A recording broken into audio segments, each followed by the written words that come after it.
welcome to the Evolution of Mom podcast. We are your hosts, Amy and Charisse. We hope you enjoyed our last episode on overwhelm and recognizing the signs of overwhelm. Today's episode is on self-care. Is it selfish or selfless? I'm going with selfless. Good answer, Bob.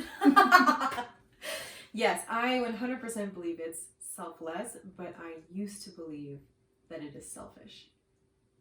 I think a lot of women and a lot of moms come from a space of self-care being selfish time for themselves that they don't have time for. They don't make a priority. But in reality, self-care is so selfless because you can give better. You can give more. You can come at everything in your life from a better space. And I think it's really important to ask ourselves, what does self-care look like to us as an individual? Yeah, that's one of the hardest things, is start to recognize what it is that we need. And I know for me, like, the concept of self-care was difficult, and to find something consistent was a hard struggle. What came to me was when I was reading Jay Shetty's Think Like a Monk, and he started to talk about how monks have, like, the majority of their day is of service, and they're giving to other people consistently, but their morning routine is like their first priority. And he referred to it as a warrior puts on their armor first before they walk into battle. And that really hit me. It was like, okay, so we have to put our armor on first before we can give to others. And I started to kind of work on what I wanted in the morning, and I started to take space for me. So what I did is started to ask my kids not to come out until 7 a.m. in the morning. And I got myself up at 6 in the morning, and I would work through my schedule, through my morning routine.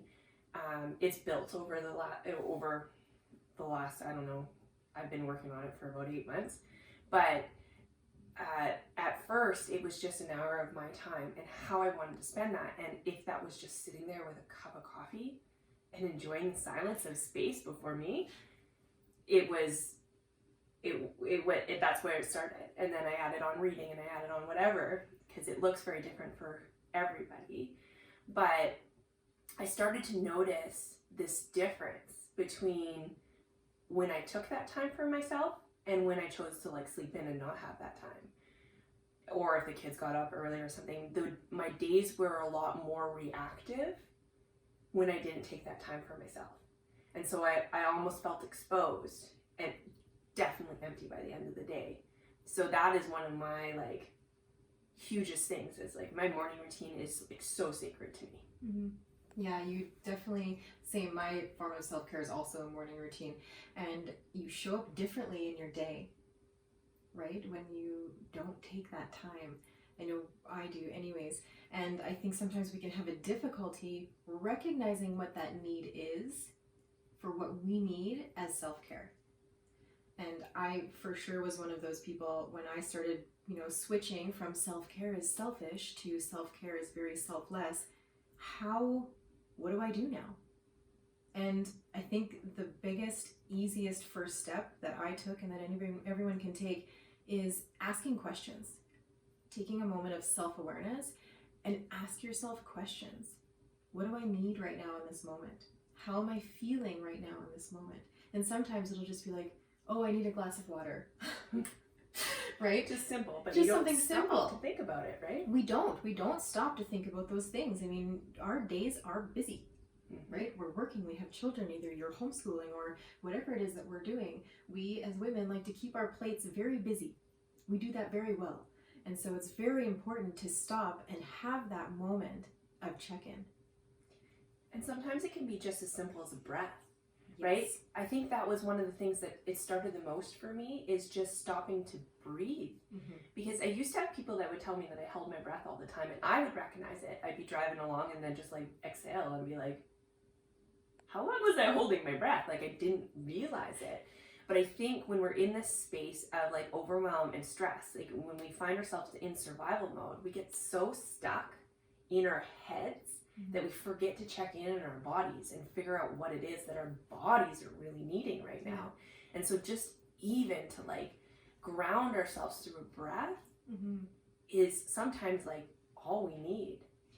I find taking that breath too sometimes leads me to the next step. Yeah.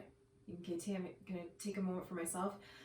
I'm gonna take a nice deep breath in, because we shallow breathe all the time. Yeah. Take that deep breath in, and then all of a sudden I'll notice, you know what, I haven't moved in a while. So I'll just get up and move. And that's a form of self-care. It doesn't have to be this big, elaborate morning routine to start off at first. It's just little things that you start becoming self-aware of that your body needs, that's going to start filling your cup with each little one that you take. Yeah, it's one of the first things that like we learned in massage school, right? We learned how to diaphragmatic breathe, how to belly breathe, which actually stimulates your sympathetic nervous system. Big word, good job. Yeah, Loved it. It took a little bit to get out. Which is your relaxation nervous system, right? Like that is your nervous system that helps calm you down. And so many of us, because we're in this survival mode, we live in the sympathetic nervous system, which is our fight or flight mode, which is flooded with adrenals and just stress, like all the stress hormones. Very heightened. Yeah, and you're always heightened. And so those two, like breathing from your chest stimulates that sympathetic nervous system, but breathing from your belly actually stimulates that parasympathetic. And so most of us spend so much time in our chest. Like we had to educate clients that would come in the door on just how to belly breathe. Yes. And that it blows my mind that like something as simple as breathing is something that's so valuable, but at the same time that's lost on a lot of us. It is, because where does it come in when you're growing up? Or, it's especially, now self-care is this whole thing, and people talk more about meditation and breathing and, exercise and those kind of things. But if you don't grow up in that space, it's not like they teach it in school. Hey guys, we're going to stop, take a moment, like before your exam or something, to like take a deep breath in through your nose, hold for a second, and exhale with purpose. Like no one ever said stuff like that to me. No. And even when I just started practicing breath work and taking those moments of deep breath, like your whole physiology shifts, as well as your mind though too. It's a beautiful thing, and it's one of the most simplistic things you can do for a moment of self-care for yourself in the day, especially if you're new to taking self-care. It's a very simplistic, easy one for you to like stop and do for yourself. Self-care it's funny because it looks different for everybody, and it's one of the hardest things, right? Like recognizing your needs and what it is that you need. And so I think like when I first started getting introduced to self-care, and everybody would be like, you're overwhelmed, and I was like, I don't know what you're talking about. And recognizing what self-care meant to me, right? Because I'm like, what is self-care, right? Like I fed myself breakfast. I totally took care of myself today. Yeah. Like, no, that's a basic need. Yeah, it's a basic need, right? Like it's over and above, and it's taking a time where you actually don't pour out into anybody else, but just pour into you. And I remember like my counselor saying to me, he said, Sharice, like what brings you joy? What fills your cup? And I had to look at him, and I was like, I don't want to answer this question.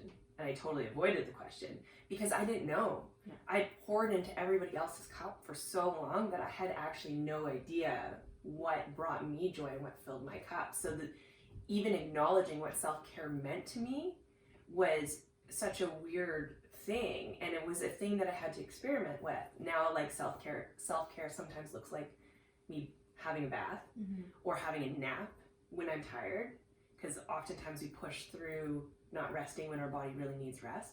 And sometimes, like one of my favorite forms of self-care is showing myself some love, taking myself on a date and getting a really nice like meal and getting dressed up all nice for nobody else but me. And it's one of my favorite things to do. That's so beautiful. I love that so much. I think it's really important when we're looking at self-care to make sure that it is something that is catering to us as an individual. So if someone had asked me a few years ago before I got into diving into self-care, what does self-care look to you? It would have been things like, oh, I eat breakfast, or oh, I spend time with my children very presently, or, the BS that you would throw out. But I'm really starting to notice that a good way to be aware of your self-care is to look at it from a space of, does this bring me joy as an individual, as Amy, as Charisse, not as Amy the mom, Yeah, not as Amy the spouse, not as Amy the podcaster, the entrepreneur, like not as the hats you wear or the titles that you are, so blessed to have and take on, but as you. What is your individual piece of need that is joyous and that you have for yourself? And that's a really hard switch to make sometimes for people. Yeah. And I think self-care actually has to come from this place of self-love. One of the biggest things that I have seen, I worked at a gym for a while, and there was people that were in the gym working out to punish themselves. And when I went to the gym, I first started with that. Like, I would compare myself to everybody else that was doing these things, and I'd be like, oh, this little 80-pound girl is like busting out all these chin-ups, and I'm like, here I am, like, ugh! Here we go! And I would judge myself because I wouldn't be able to do it, right? And I started to recognize that if I really wanted change, if I really wanted to be healthy and to be fit, I actually had to come at it from a place of love. This is me showing love for my body. And that's the same thing I feel with any self-care. It comes from a space of that self-love. Like, how can I show myself the most love in this moment? Yep. Learning to add movement into my day, I had to come at it from a space of, I need to move my body and I need to work out really hard because I hate my body. Moving that from a space to love was one of the best things I've ever done. I need to move my body today because my body deserves it, because I love it, and I'm going to do movement that's aligned with me. Because you could tell me all day that running's super good for you, but it makes me angry. And I hate doing it. And so every time I would try and take up running, it became this chore and this thing that I didn't like to do, and it was very negative. Yeah. Whereas so I, dove into finding movements that brought me joy, finding movements that would bring me, peace, not anger. And that was yoga. Yoga is a big part of my morning routine. And I think with routines and changing habits and self-care as a new habit, it's very important not to take on too much at once. Been there, done that. Right? How many times have we said, okay, Monday, waking up at 5 a.m. I usually wake up at 7, but we're waking up at 5 a.m. We're doing yoga, we're going to journal, we're going to meditate, I'm going to read 10 pages of a book and have a coffee. But I've never done any of those things. But this is what I know I need to do, so I'm going to start doing that Monday. Yeah. I bet you make it 3 days. And then on Thursday, you are so tired and so run down that now you're not going to want to do it at all.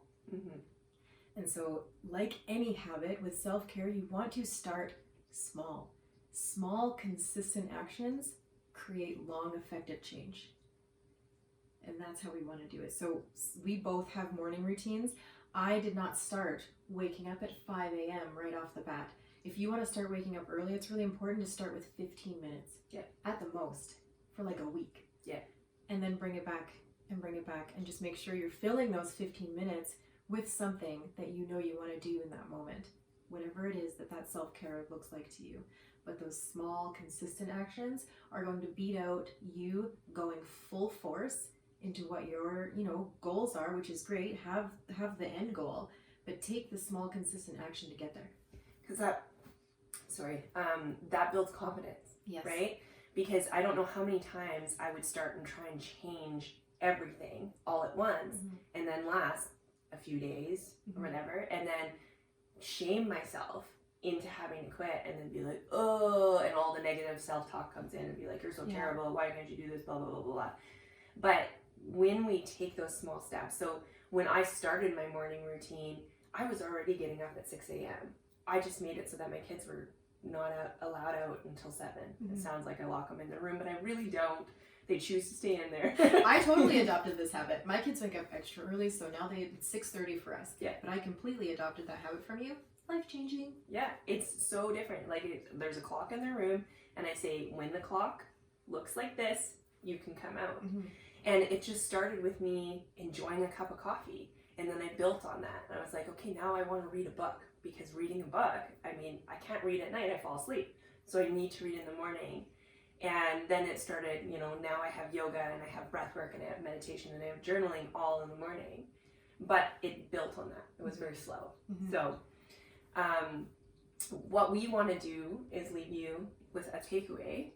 And our takeaway for you is, what does self-care look like for you? Is self-care, and try and find,